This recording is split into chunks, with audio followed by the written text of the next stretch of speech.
Bonjour et bienvenue dans ce nouvel épisode de notre podcast Microsoft by Skilleasy. Ensemble, nous allons explorer comment les outils Microsoft révolutionnent notre manière de travailler, de collaborer et de créer. Que vous soyez un professionnel cherchant à optimiser votre productivité ou simplement curieux des dernières innovations technologiques, ce podcast est fait pour vous. Rejoignez-nous pour découvrir des astuces, des témoignages et des analyses approfondies sur les outils qui façonnent le futur du travail. Bonne écoute! Pour ce nouvel épisode, je suis ravie d'accueillir non pas un, mais deux invités pour échanger avec moi. Aujourd'hui, j'accueille Mélissa et Yacine. Mélissa, est-ce que tu veux bien te présenter pour nous ? Bonjour, bien sûr. Donc je suis Mélissa, consultante fonctionnelle chez Exakis depuis maintenant 1 an. Ok, est-ce que tu peux expliquer un tout petit peu ce que ça veut dire consultante fonctionnelle ? Bien sûr, alors ça dépend des missions, mais je peux autant être product owner ou business analyst sur des missions qui vont être vraiment fonctionnelles pures, mais aussi Scrum Master et chef de projet, tant sur des projets agiles ou cycle en V. Product owner, je vais peut-être l'expliquer, c'est la personne au sein d'une équipe souvent plutôt technique qui va recueillir et formaliser les besoins métiers au sein justement de cette équipe produit, qui va faire le lien entre les utilisateurs et les équipes techniques. Chef de projet, globalement, je pense qu'on sait tous à quoi ça correspond, mais le Scrum Master, lui, va être facilitateur en fait dans une équipe agile. Donc l'agilité, c'est une méthode de gestion de projet, et lui, il va être en charge d'accompagner les équipes à respecter cette méthode-là, qui va être la méthode Scrum, pour favoriser la collaboration et l'amélioration continue. Et beaucoup de définitions, mais pour finir, Scrum, c'est une façon de travailler en équipe, par petites étapes, pour avoir une façon de travailler qui va être souple et collaborative. On avance sous forme de cycles courts, qui sont des itérations, avec un objectif clair par cycle.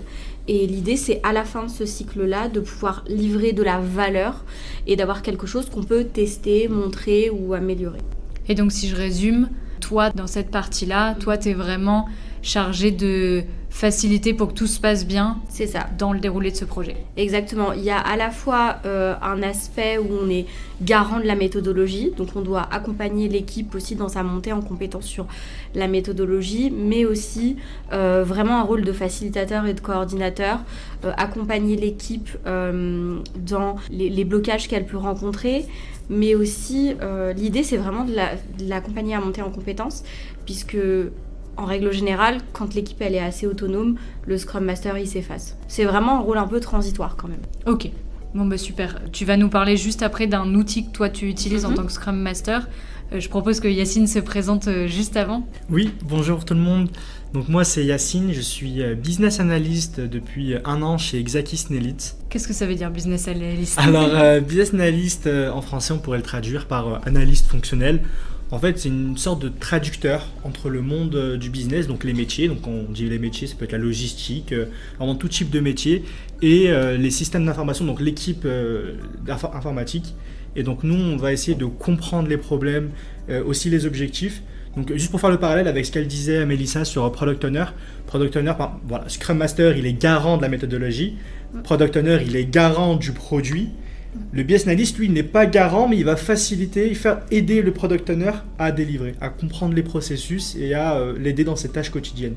Donc, en fait, vous êtes tous les deux des facilitateurs. Oui. Pas de la même manière et vous facilitez pas les mêmes choses, mais ça. vous êtes tous les deux les facilitateurs. Ouais. Et du coup, je vous reçois tous les deux parce que vous avez tous les deux travaillé sur un projet ensemble. On n'a pas besoin d'aborder particulièrement ce projet, mais par contre, dans le cadre de ce projet, vous avez utilisé 2 outils Microsoft dont on n'a pas encore parlé sur ce podcast, donc je trouve que c'est super intéressant. Mélissa, toi, tu as utilisé Azure DevOps. Est-ce que tu peux un petit peu nous expliquer ce que c'est Azure DevOps ? Bien sûr.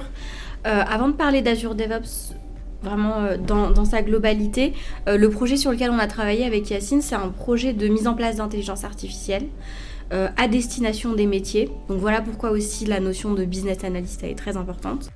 Et cette mission-là, elle s'est déroulée chez un client industriel du secteur de la chimie. Moi, j'étais vraiment sur un rôle de Scrum Master. Et ce que je peux te dire sur Azure DevOps, c'est que c'est un outil donc, qui a été utilisé par mon équipe par moi, mais aussi par l'équipe, vraiment la partie technique de l'équipe.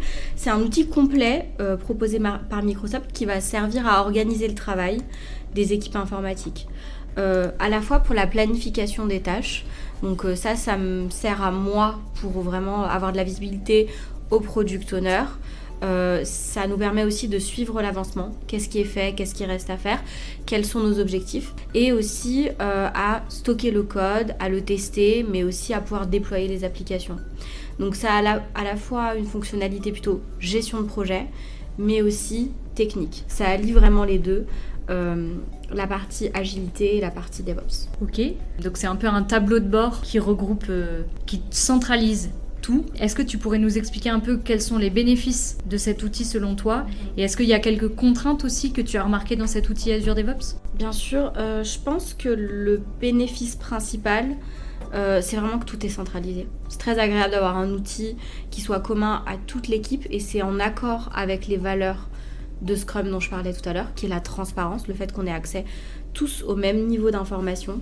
C'est un outil qui permet de tracer chaque action. Donc moi, à mon niveau, en termes de reporting, c'est très appréciable d'avoir toutes ces informations-là. Et aussi, je pense que le dernier élément, c'est la personnalisation. Il est personnalisable en fonction des besoins, en fonction des projets. Mais bon, malheureusement, il y a quand même des contraintes. Je pense que la contrainte principale que j'ai rencontrée dans ma mission, c'est le fait que ça demande beaucoup de saisie pour les équipes. Forcément, vu que le suivi est très précis, ça demande de la data. Et donc, on va demander une documentation qui soit très précise au niveau des tâches, estimer les temps, mettre à jour justement les statuts pour donner de la visibilité à l'ensemble de l'équipe. Et ça peut parfois être très lourd pour les équipes, surtout si l'usage est trop rigide. Donc je pense que mon rôle là-dessus, ça a été surtout d'accompagner les équipes, de leur montrer la valeur de ce reporting-là et de comment est-ce que ça pouvait faciliter notre travail, notre communication interne, mais aussi auprès du client. Ok, super intéressant. On resynthétisera à la fin pour résumer ce que c'était Azure DevOps. Mais avant ça, du coup, je veux bien qu'Yacine, toi, tu nous présentes Microsoft Fabric, parce que du coup, c'est l'outil que toi, tu as utilisé dans ce projet dont nous parle Mélissa. Qu'est-ce que c'est Microsoft Fabric ? Alors, imagine Lara qu'une entreprise possède plusieurs logiciels pour ses données de référence. Par exemple, vos données produits, les données clients, les données RH et aussi les données transactionnelles. Donc imaginons que vous avez des données de vente sur SAP, des opportunités commerciales sur Salesforce. Toutes ces informations, elles existent quelque part, mais elles sont souvent éparpillées dans différents logiciels. Fichiers Excel, bases de données, etc. Et donc c'est là que Microsoft Fabric entre en scène. Microsoft Fabric, c'est une plateforme vraiment de bout en bout, unifiée de données. Elle permet de rassembler, organiser, analyser et visualiser les données d'une entreprise et le tout en fait dans un environnement. Pour ceux qui connaissent bien Microsoft, avant vous aviez en fait plusieurs plateformes comme par exemple Power BI pour la visualisation, Data Factory pour la collecte, Synapse Analytics pour faire des analyses, des calculs à grande échelle. Et il y avait aussi, Microsoft proposait aussi sur Azure différents outils d'intelligence artificielle.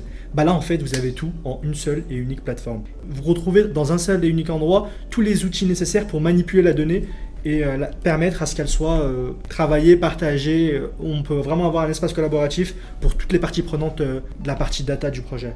Et du coup, qui a accès à cette plateforme ? Parce que ça regroupe plein de données différentes. Qui a besoin de ces données ? Comment elles sont utilisées ? Et du coup, qui accède à ce Microsoft Fabric ? Ce Microsoft Fabric, on va avoir des espaces de travail et donc on peut retrouver des data engineers qui vont s'occuper donc de vraiment manipuler les données, les transformer. On va retrouver aussi les data scientists, donc eux qui vont s'occuper de tout ce qui est modèle d'intelligence artificielle, toute la partie IA, développement autour de l'IA. Et on peut retrouver aussi des testeurs, c'est-à-dire que c'est vrai qu'on rassemble des données de plusieurs sources, on va les transformer, mais on a besoin aussi de tester pour voir si les transformations n'ont pas altéré les données. Il n'y a pas eu une régression. Et donc c'est important aussi qu'il y ait des testeurs pour tester l'intégrité des données. Et donc on va retrouver ça. On va retrouver la partie métier uniquement dans la partie Power BI, dans la partie visualisation. Parce que Power BI, c'est un outil, on peut vraiment prendre des décisions, c'est un outil de visualisation des données. Donc la partie métier, elle va être que sur la partie Power BI, dans Fabric bien sûr. Mais on ne va pas accorder en fait vraiment toutes les possibilités pour eux. Ok, c'est hyper clair aussi. Est-ce que vous auriez envie de synthétiser en une phrase chacun l'outil que vous avez présenté pour conclure cet épisode ?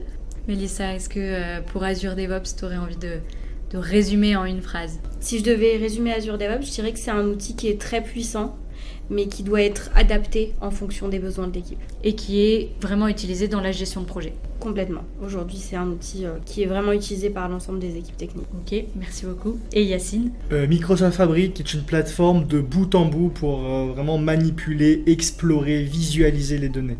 Top, c'était très clair. Merci beaucoup à tous les deux. Merci Lara. Merci à toi. Et je vous dis merci de nous avoir écoutés et je vous donne rendez-vous bientôt pour un nouvel épisode de Microsoft by Skilleasy.